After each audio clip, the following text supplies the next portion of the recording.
sedimentologist by background, so probably there will be quite a lot of sedimentology, I guess, in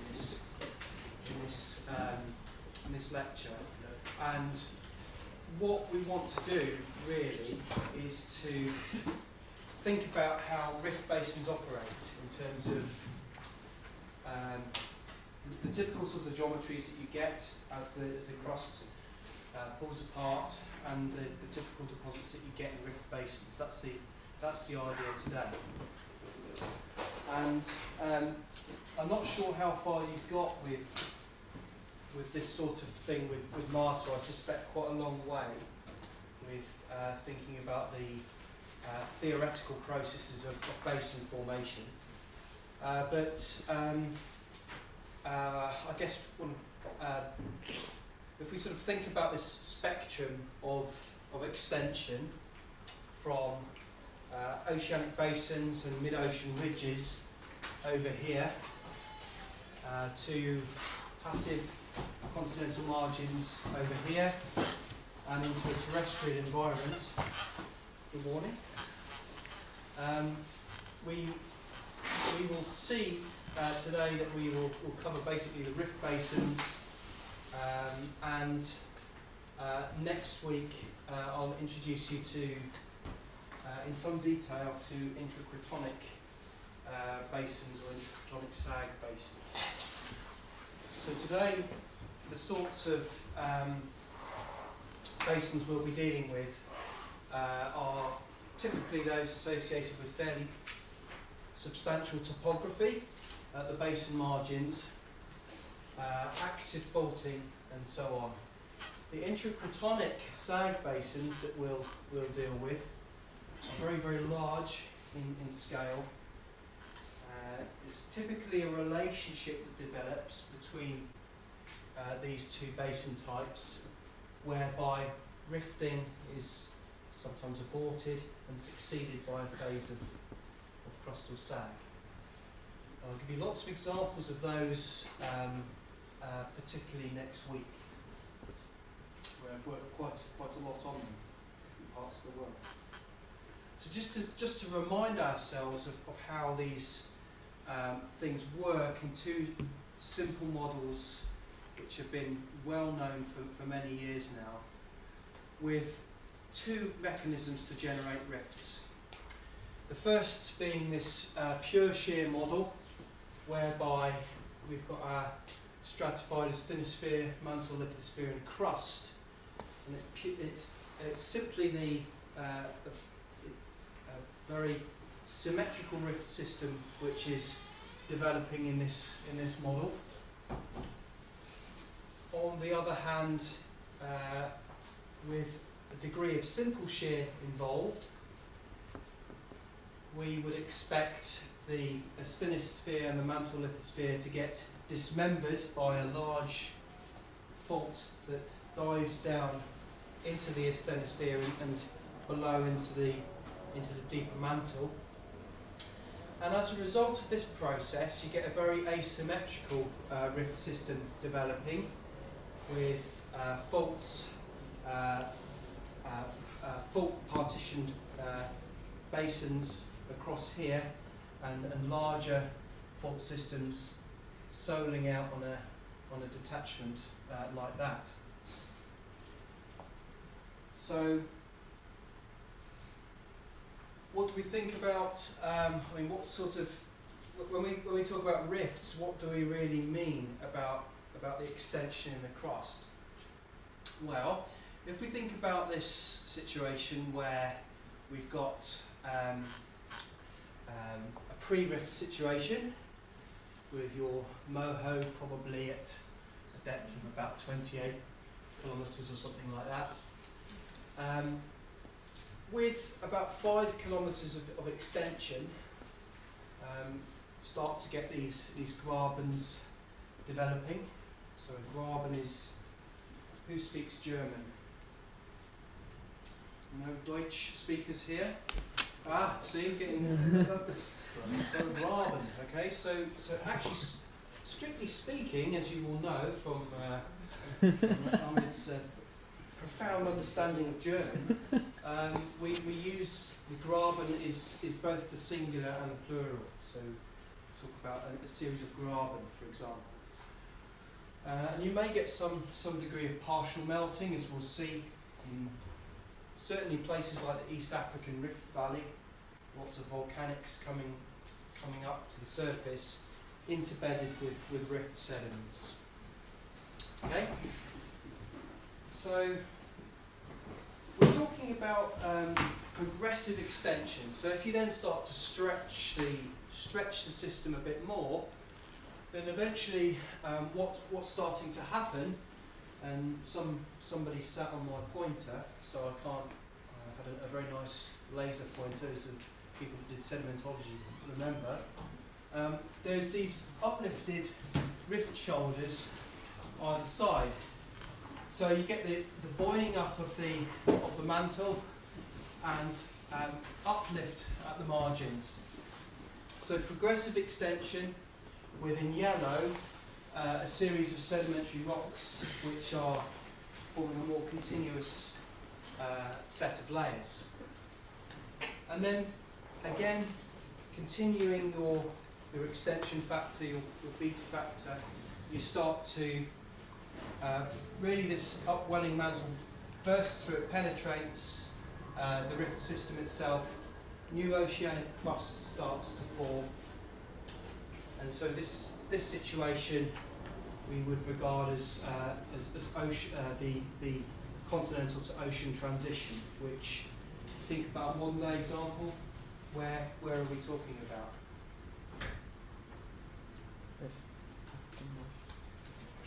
Where in the world have we got very young ocean in that sort of rift setting? Red Sea, yeah. So Red Sea, very, very young, fairly narrow, but truly oceanic. Okay, so what we'll probably find today is we're going to be a bit unrepresentative, because we'll find that the majority of the examples we're looking at are actually those that pertain to rift sediments with a low degree of extension, and those that are associated with continental deposition. The reason being that these are the easiest of access for study. Okay. So if we continue onwards, and we look at a map of Africa,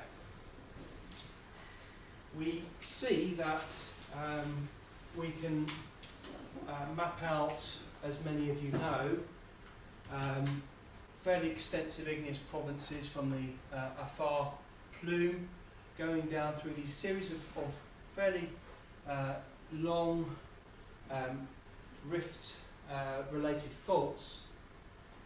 So our Red Sea is up here. This is actually the truly oceanic crust which is preserved, with the Gulf of Aden, with this triple junction system, and actually the modern day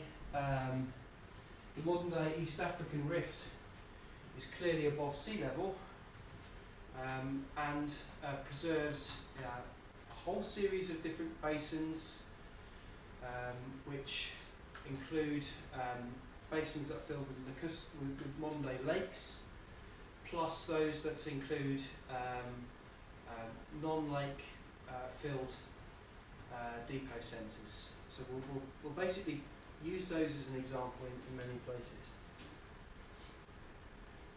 So what you see from this map is that obviously the rift system itself is dominated by the igneous deposits over here, whereas as you progress further and further from the actual centre of rifting in Afar, you lose the igneous signature.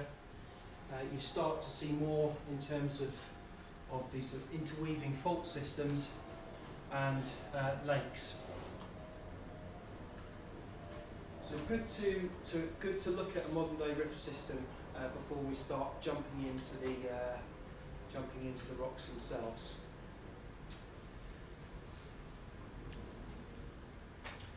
Okay, so East African rift, you know, it's when you look at rift systems like this, there's been a lot of debate in the literature about precisely how each of these fault systems relate to one another in their detailed structural geology, and partly that's because you've got poor exposure in some places, fairly low topography, and in part it's because there are different interpretations.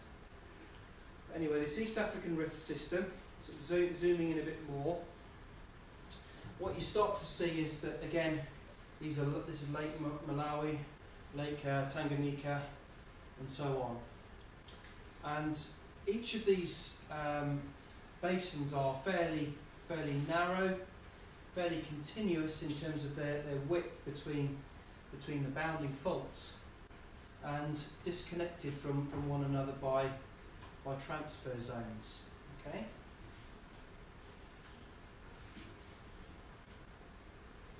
So we start to think about, if you look in any textbook in the library, textbooks like those by Mike Leader, for example, or indeed in the Allen and Allen textbook that I think Marta's recommended.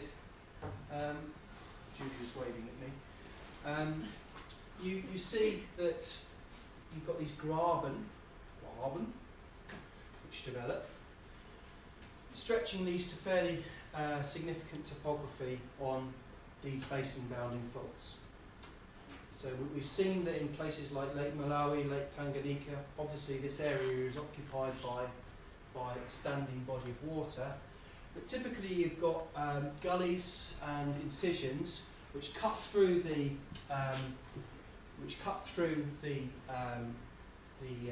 footwall either side and produce these rather coarse-grained accumulations in the valley floor.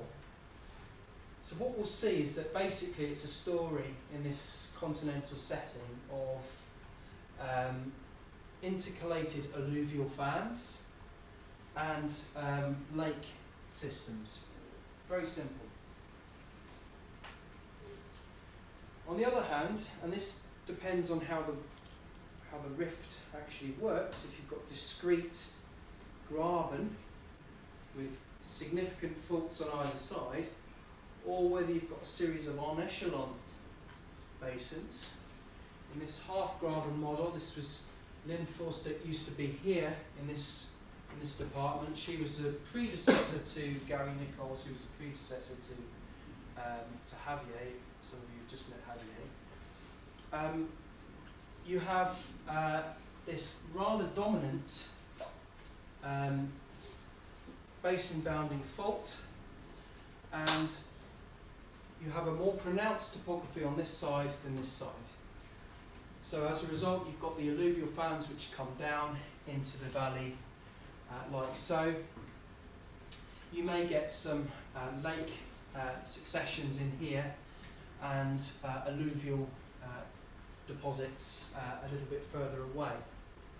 So depending on how the rift system works, whether you're dealing with graben or half graben, it has a pretty important effect on the distribution of these sediments. Okay? So for example, very clear two graben dominated systems along here, which will have fairly symmetrical patterns of sedimentation into the basin. On the other hand, if you look at, or just consider what goes on in this zone between Lake Malawi and Lake Tanganyika, you see this sort of rather complex zone where there is some suggestion of faults on this diagram. There is some suggestion of rifts, but they don't connect with one another. And what we're dealing with in that situation is what we call a transfer zone. So the transfer fault, as you all know from structural geology, works something like this.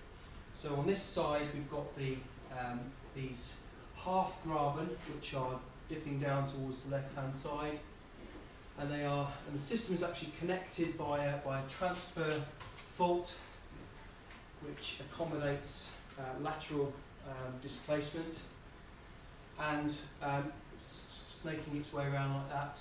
And you can see over here that actually the faults are the half graben are dipping off in a different orientation. So a good understanding of how the structural geology works is pretty important to understand the distribution of sediments in this sort of setting as well.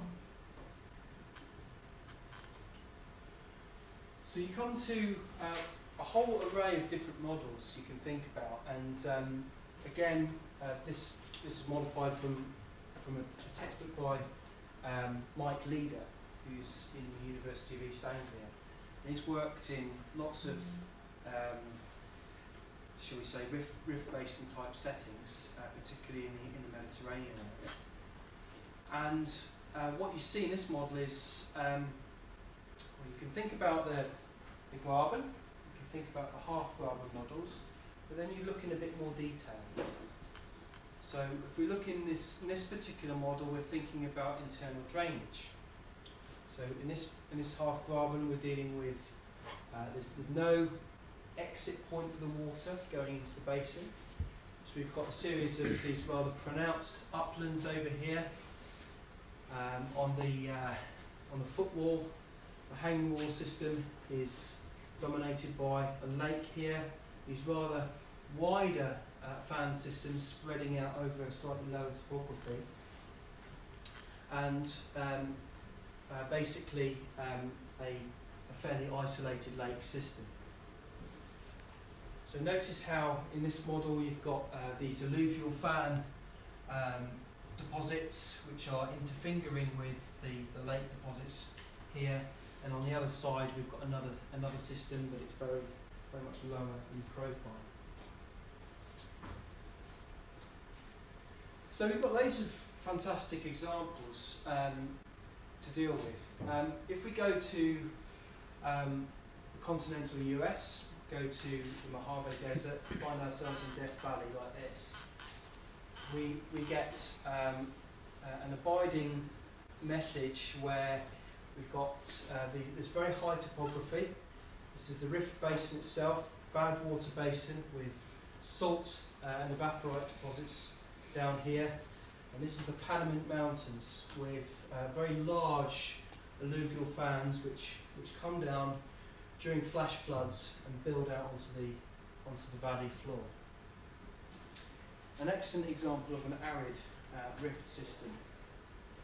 And just to really emphasise how this works, this is looking at the other margin. This is the Panamint Range over here, looking towards the southwest.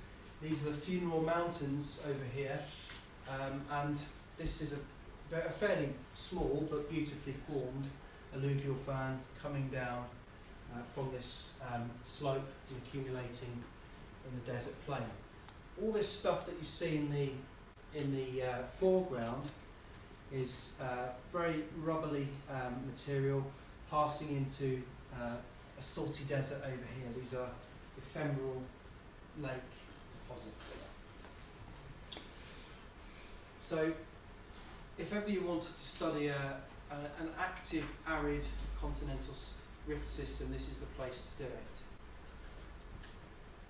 What we can see here is that we've got, again, looking towards the west basically, these are a series of amphibolite grade Precambrian rocks with an alluvial fan coming down, a gully that's cutting through the alluvial fan and serving to redistribute the sediment and build it up into a fairly continuous apron of material. And you know, anybody that's been to this kind of setting, in fact most of you who remember going back to the very first field trip to South Devon, and you looked at the Watcombe formation, there's a challenge, right? You would have seen exactly this kind of stuff. Big red conglomerate with large boulders, sometimes these well-bedded gravels in there. It's very typical of these alluvial fan deposits, typical of a rift system. And in between those alluvial fan toes, these fairly extensive salt flats with desiccation cracks and so on, typical of the arid environment of Death Valley. So if you were to, go scratch your head and think, well, if I'm working in 5 years' time and my boss is asking me to think about rift deposits and rift basins, what kind of features would I expect to see? If you have a narrow core that's maybe 8 centimetres wide and penetrating through rocks like this, then you have an idea of the sort of setting that you might be dealing with. But you, in summary, got these very angular blocks. Some are pebbly in size, some are really very large, quite stratified here with lots of sands and gravels, and definitely not very much in the way of vegetation. And as we know from previous experience, especially sort of casting our minds back to the first year sedimentology classes, we have this very clear association of deposits in rift settings. And here we've got the mesquite dunes near Stovepipe Wells in Death Valley, and you can clearly see that you would expect to see in this modern day rift system. Here's our alluvial fan. You have here very clearly wind-blown sand dunes, and in between those areas fairly extensive salt flats. So that's the sort of model that would work in many respects for a basin with internal drainage. The Death Valley system is slightly different to this actually, because it's a true graben with major faults on either side, but still the message is the same. You would have an ephemeral lake, a temporary lake system that dries out, producing you these fantastic salt flats. You might have the Aeolian dunes, actually, which aren't included in this model, and these large coalescing alluvial fan systems. The other type, which and I'm really annoyed because I had a lecture which I made 2 years ago on this very topic, and I'm damned if I could find it earlier at the weekend. Many rift basins, including those like the Rhine-Graben in France, Permo-Triassic rift, have a very different style of sediment organisation. And if you've got a rift system like this that's connected to the sea, or this, let's say this rift is superimposed on a regional gradient, then what will happen is that the sediments, yes, they will be shed from the valley margins, so these alluvial fans will develop, but you'll start to establish an axial drainage system. So places like the Rhine-Graben in France, and I had some pictures I'll try and dig out for you afterwards of those. Places like rifts, as we'll see next week in the West Siberian Basin, all these sorts of systems have axial drainage down them. So it's an entirely different way to organise the sedimentary system. The tectonic setting is identical, but the sedimentary fill is very different. So we would expect to see things like meandering rivers in here in this particular case, and in this model we've got vegetation that's shown as well. So if we've got vegetation, obviously you've got rift systems which develop on land, and places like the Rhine-Graben are clearly fairly humid environments today. But we're talking about the interplay of vegetation with sedimentation in this kind of setting, and obviously if you've got vegetation in this setting, the vegetation will stabilise slopes. It will allow things like meandering rivers, etc., to develop more fully.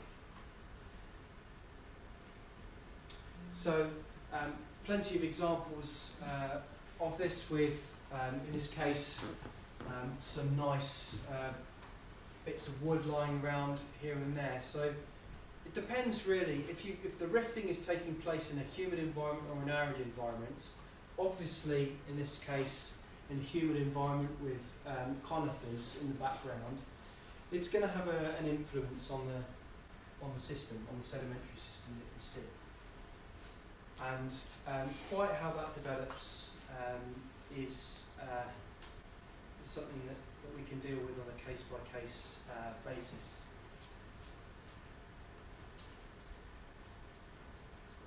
So just to emphasise here, we're looking from a rift shoulder down into the basin. This is a half graben with a nice, fairly well developed meandering river system, an axial drainage system, if you like, an example of an axial drainage system going down the rift margin. So in the background you might just about be able to see on the other side, it looks fairly rubbly, but you certainly don't have these these extensive alluvial fans developed like we had in Death Valley. The reason being that you've got the stabilising effect of the vegetation in that case. Okay, so again, just to sort of emphasise, this is a model, right? It's something that we can consider as a starting point. I think, well, does it work? Is it something that is viable? It seems to work for some of those examples we've just seen. But then you go to places like the Gulf of Corinth, Gulf of Corinth in Greece are examples of coastal marine rift systems. So in that kind of setting, you've got basically the rift, the main basin bounding fault here. So we've got our footwall and hanging wall. The transition is basically at or around sea level. So as a result, you don't get this. You get an entirely different sedimentary fill that starts to establish. And what we see in that environment is basically, if you've got material that's coming in from upland areas, then you're not going to get alluvial fans developing because you're obviously in a subaqueous environment. So all that material is going to slurry down slope and produce a series of debris flows. You might get some submarine landslides. As those debris flows start to mix with water and they carry on down slope, they will evolve into turbidity currents, and they will eventually build out these basically these footwall submarine fan systems. And over time, if you have an initial scenario, which is shown here on the left, then you're going to have the sedimentary system is going to need to do quite a lot of work to fill up the basin. Over time, if sediment is supplied and fills up the basin, then you may get a very narrow coastal plain that starts to develop, and these are fed by, as we'll see, a series of very coarse-grained deltas. So it's an entirely different kind of model, if you like, to what we would have in a purely continental environment.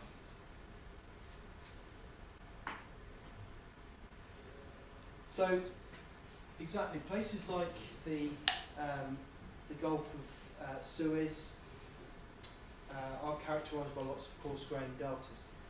So just to remind you where we're talking about here, so the basin has started to fill up, okay? We've had our submarine fans here, and these fairly coarse-grained deltas will be building out this coastal plain setting. So we'll have a look at them in a bit of detail.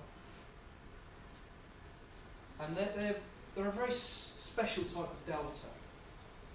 I guess many of you in the first year we talked about deltas, and we thought about that some deltas are river dominated, others are wave dominated, others are tide dominated. Does that kind of send you back 2 years ago, vaguely? Well, that's fine. That works as a general model, but these very coarse-grained deltas have very specific architectures, and we tend to see we tend to categorise them as fan deltas. Most deltas that you will deal with, like the Mississippi, like the Nile, yes, they build out as protuberances into a body of water, but they're fairly low-profile things. They're not.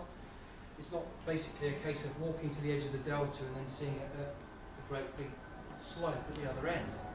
But these really do have fairly high angles, these fan deltas. The reason being that they're made up of extremely coarse material.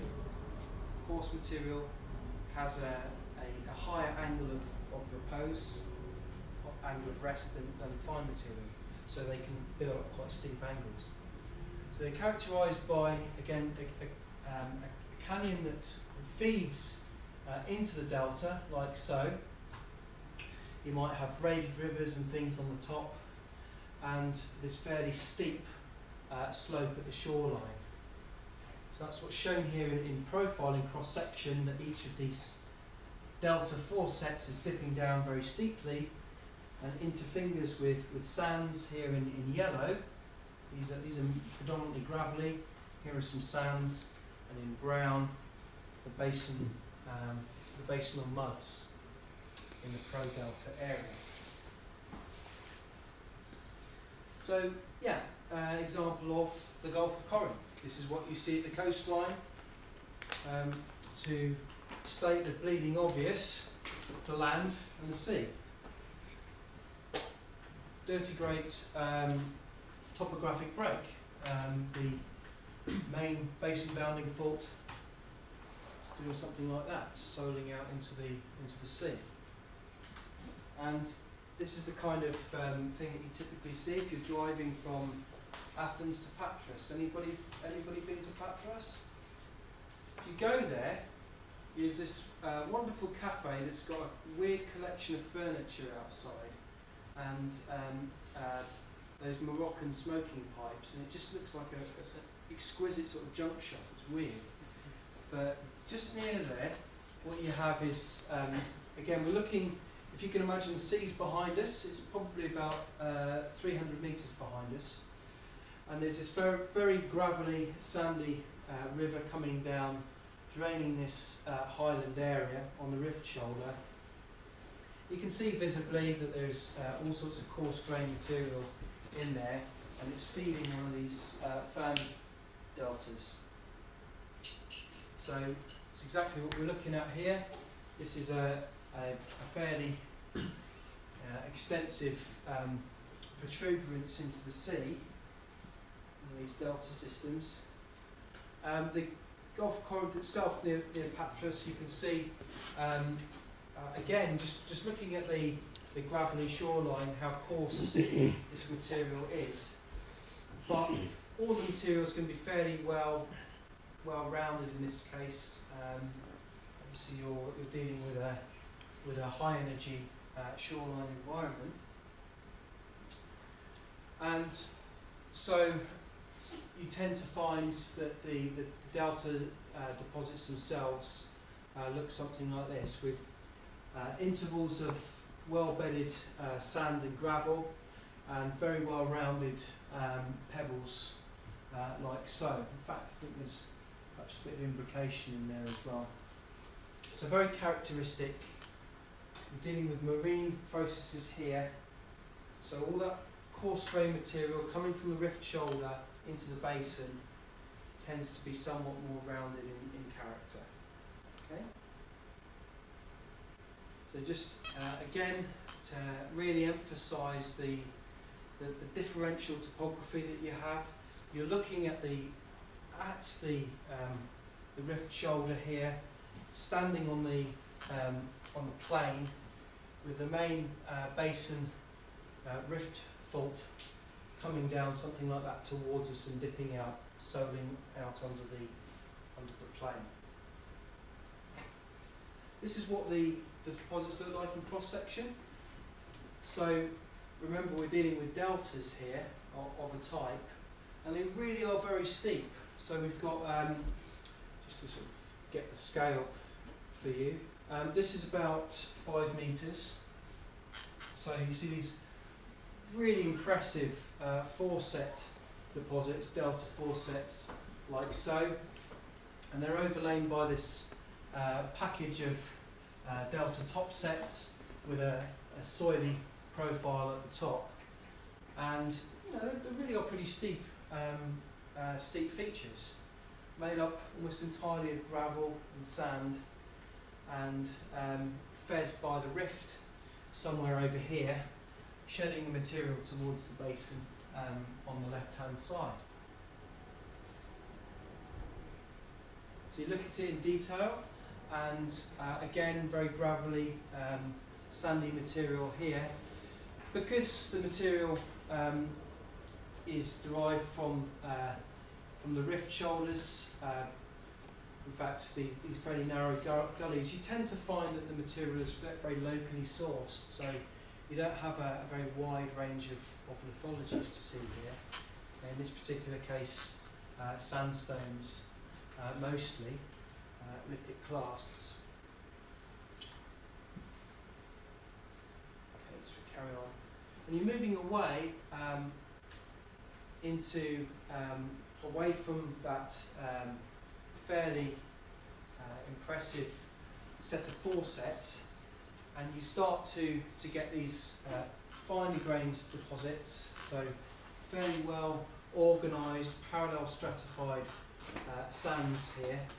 Some examples, you've got some little soft sediment deformation features in here, but overall very well organised features.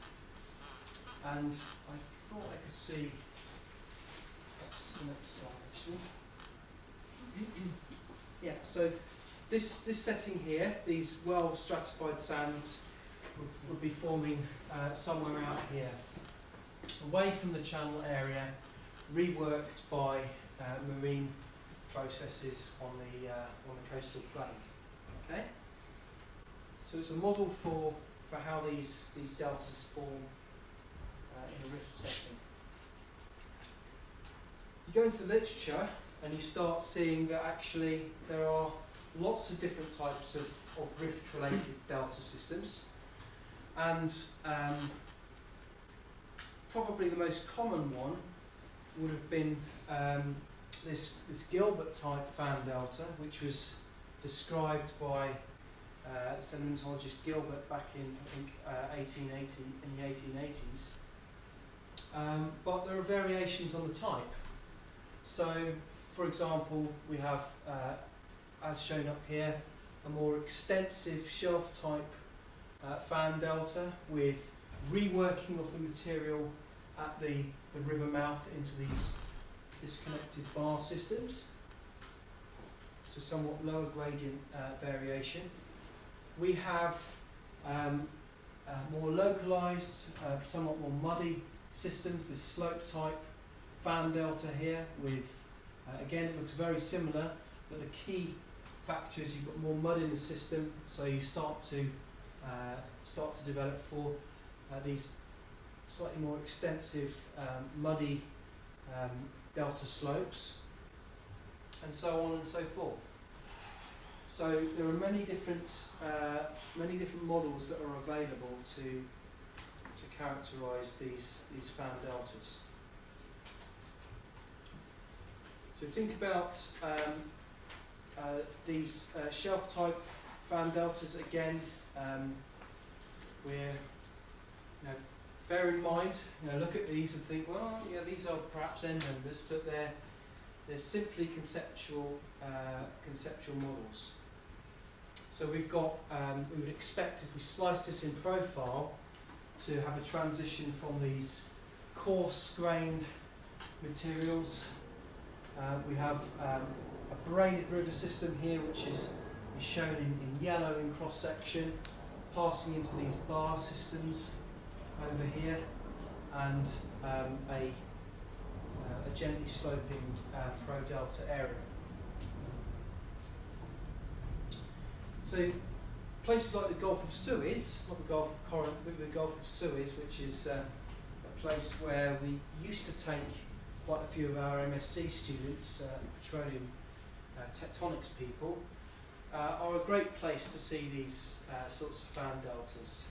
So we're looking obviously from above, and you can see this spectacular gully that's draining the hanging wall and spreading out into this fan delta in front. To complicate matters, there's also an extensional fault down here, which accounts for the dramatic drop in topography. But you can probably see, even from the back, that you've got very small scale braided rivers and things which dominate the top set of that delta. Fairly well rounded. There's wave activity at work here which smooths the profile of the delta as well. So just to emphasise, just to remind ourselves, going back to our first year delta system model, we have obviously our feeder channel going in there. This is a very dry, hyper-arid climate, so it's operating only during flash floods, an ephemeral river. And then our top sets, the top of the delta, here for example, with our braided rivers, and these are getting reworked along the margin. The actual foreset of delta we can't see, because this is something that we'd be looking at in cross-section, and that would be beneath the top set, building out towards the sea. So yes, Gulf of Suez is an excellent example. Just to compare, if you like, how these things work, it's a fairly complex area, which is why we take masters tectonics people there on structural geology trips. But you look at the system and you basically see again, you've got a rift shoulder over here. Coastal plain is essentially our, point to it, our delta system we were looking at is somewhere up here, with a whole series of synforms, antiforms, a series of basinward stepping, half-graben, and then your major extensional fault, which divides this highly tectonized area from the fairly flat coastal plain, just towards the east of the Gulf of Suez. So there's quite a lot going on, and in addition to that, there's also some strike slip fault activity, which you might be able to see up here and up here. So a fairly complicated set of geometries for these deltas and for these rift basins. So if we carry on here on this geological map, basically this coastal plain system is in detail built up from individual delta systems which have coalesced. So each of them has come from an individual gully, as we saw, that feeder channel, has built out a series of fluvially dominated top sets, and over time those have been reworked to form a fairly continuous coastal plain system. What we also see in this setting, because you're in a very hyper-arid climate, is that you move laterally into evaporitic deposits along the coastline. So we've got very clearly the association of these gravelly fan delta topsets, evaporitic mudflats, and all of these are terminating very abruptly against this major extensional fault system that you can see here in this example. And not forgetting that we also have in this setting some volcanics which we see very rarely intercalated with the sediments. So really spectacular stuff to look at from above. Just sort of zoom, just to show you what we're zooming in on. We're looking at, in the next satellite image, the margin between this major basin bounding extensional fault and the coastal plain. So we've got this beautiful feeder channel coming down like so. What you see in the background is again a series of fairly clear northwest southeast striking rock units, commonly divided by faults, splaying out this beautiful fan delta. There's some evidence for wave activity. It's fairly smoothed out. We've got this spit that's developed along here, for example, and this particular area is dominated by evaporites. So an excellent example of a coastal marine rift, Gulf of Suez. Coalescing fan deltas, one feeder channel coming down like here, one like so, and some smaller scale examples up the top. So very high topography, fairly dramatic changes from these upland areas to this coastal plain. So it looks, I guess, superficially like Death Valley, right? It's very obviously the shield area, an alluvial fan that you can get, and this very gravelly material. What you're looking at here is actually set back a little bit, so that sort of setting is developed over here. Okay, these alluvial fans which clearly develop in the margins, in the footwalls of these rift systems, and they in turn feed into the fan deltas basinward. So they tend to be dominated by, here's an example really of a very extensive view, or a very extensive coastal plain setting. So the Gulf of Suez itself is slightly out of view. It's just beyond the horizon. So we're standing on the rift shoulder, looking at one of these feeder channels that's coming down. It's in flood here. You can see that they're full of water and splaying out into a series of river channels on the coastal plain. So you can really get a sense for how large these are in the Gulf of Suez. They're very, very different, in fact, to what we saw in the Gulf of Corinth, a fairly narrow coastal plain setting, slightly lower gradient. So very much dominated by flash floods. These are braided river systems coming down here, full of gravel and sand and coarse-grained material. The other thing you tend to see in hyper-arid settings like this course, is debris flows. So we've got an example of one here. This is a lobe of a debris flow deposit, or a debrite as we call it. And remembering what happens here, this is where we have a slurry of sediment and water, and the flowing material has a strength to it. So as it's flowing, eventually it will reach a fairly low gradient area and start to freeze, for want of a better word. It will start to form a rigid framework and produce this beautiful white debris flow deposit like you have here.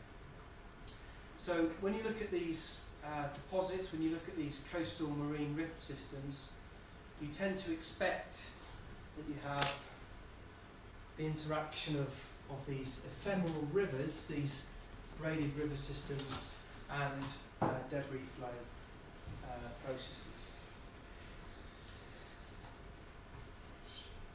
It's not a great idea to start driving in places like this. If any of you have ever driven across evaporitic materials, it can actually be life-threatening if you're in a remote area. Last year I had a colleague who had to have his four-wheel drive rescued from a similar setting in Saudi Arabia. They had it involved hundreds of hours of effort, and it was a very expensive recovery effort indeed. So you do get obviously this association of things going on, the gravelly deposits, and in the foreground some ephemeral lake and evaporites. See? Be careful. Careful with evaporites. So you get the message. Again, lots of coarse grain material. The Gulf of Suez is obviously a place where there's active oil and gas exploration. There are many situations where there is a lot to be gained from understanding how these processes work. So those of you that do petroleum, of course. So we've obviously dealt in some detail with thinking about both continental and coastal marine river systems.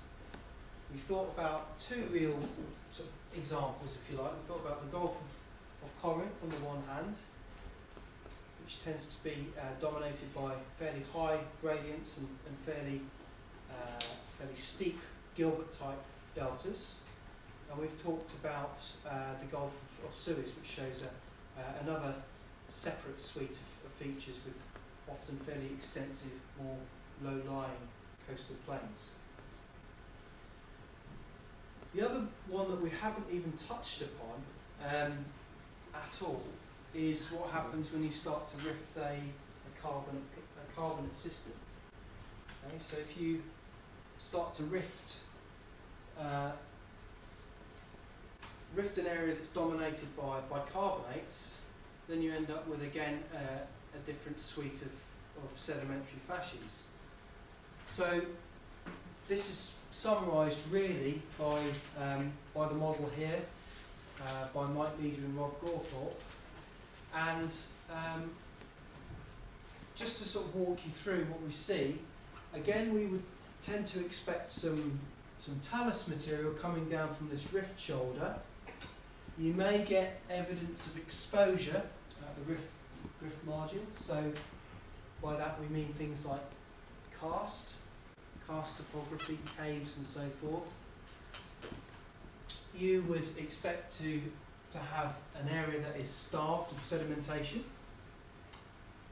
The reason being that these materials are, we may be dealing with a collapse of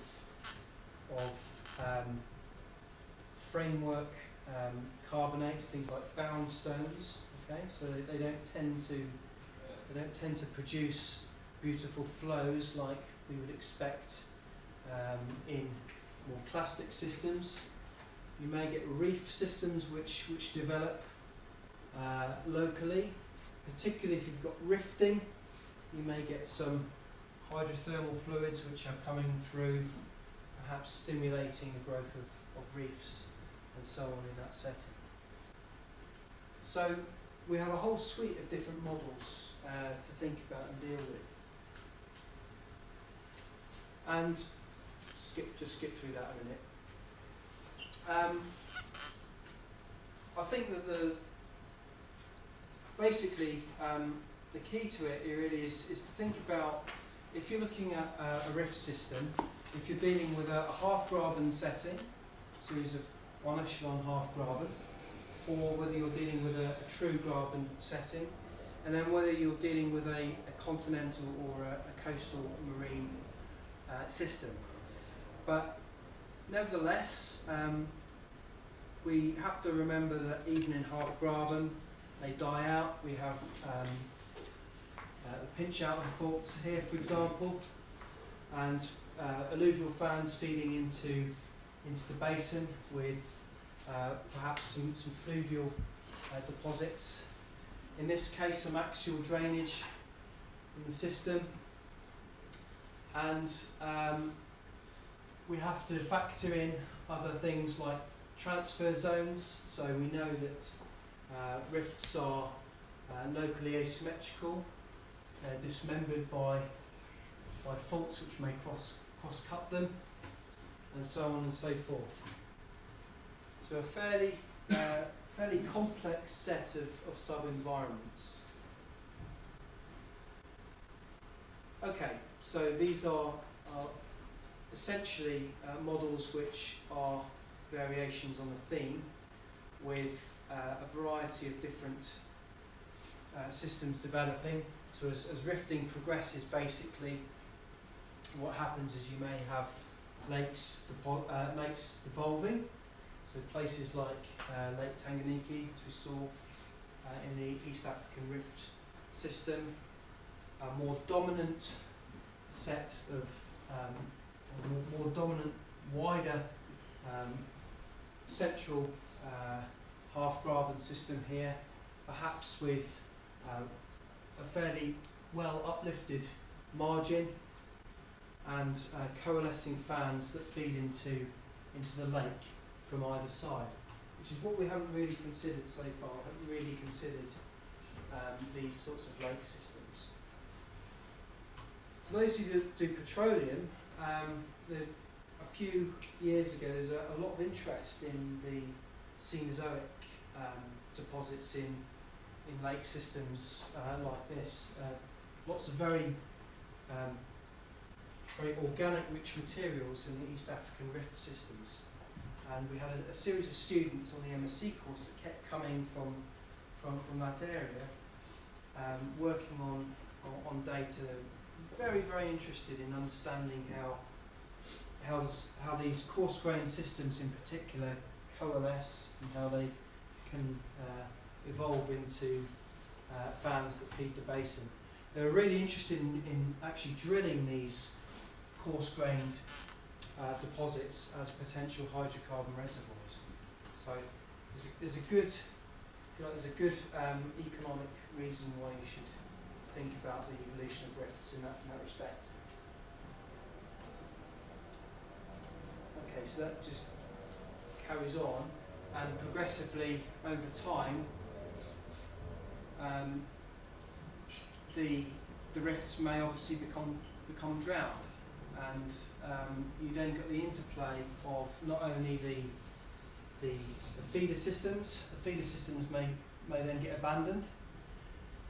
Remember all the time that rivers are trying to progressively denude the topography, so you end up with a more flattened topography perhaps over time.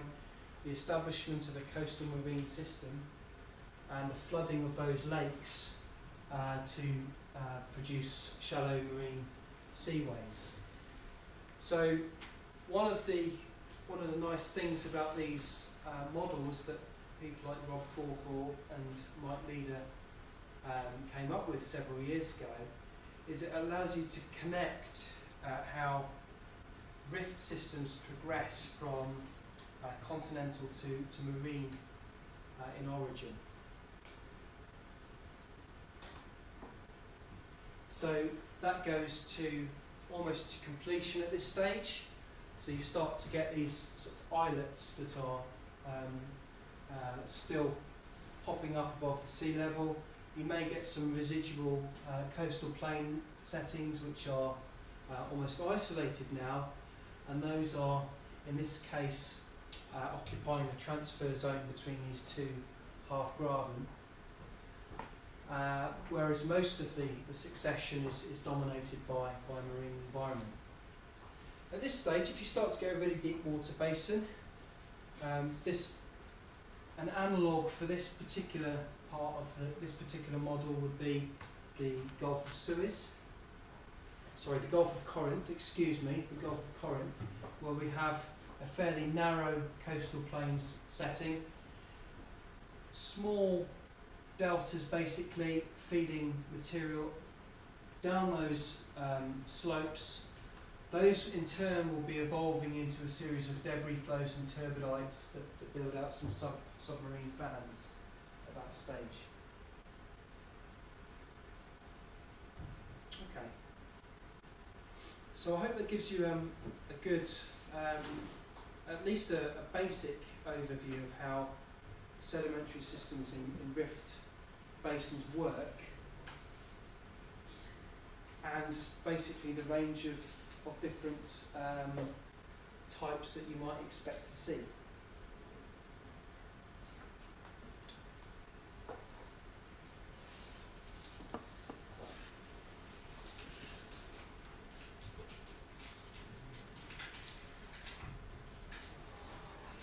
Who's doing petroleum here? Everybody. Is this course actually compulsory for petroleum people? Okay. We've got anybody that's not doing petroleum? Just you? Alright. Okay, of course. Yeah. Are you doing petroleum? No, I don't take the petroleum course, but I take petroleum this afternoon. Take it this afternoon, okay. Yes, okay, so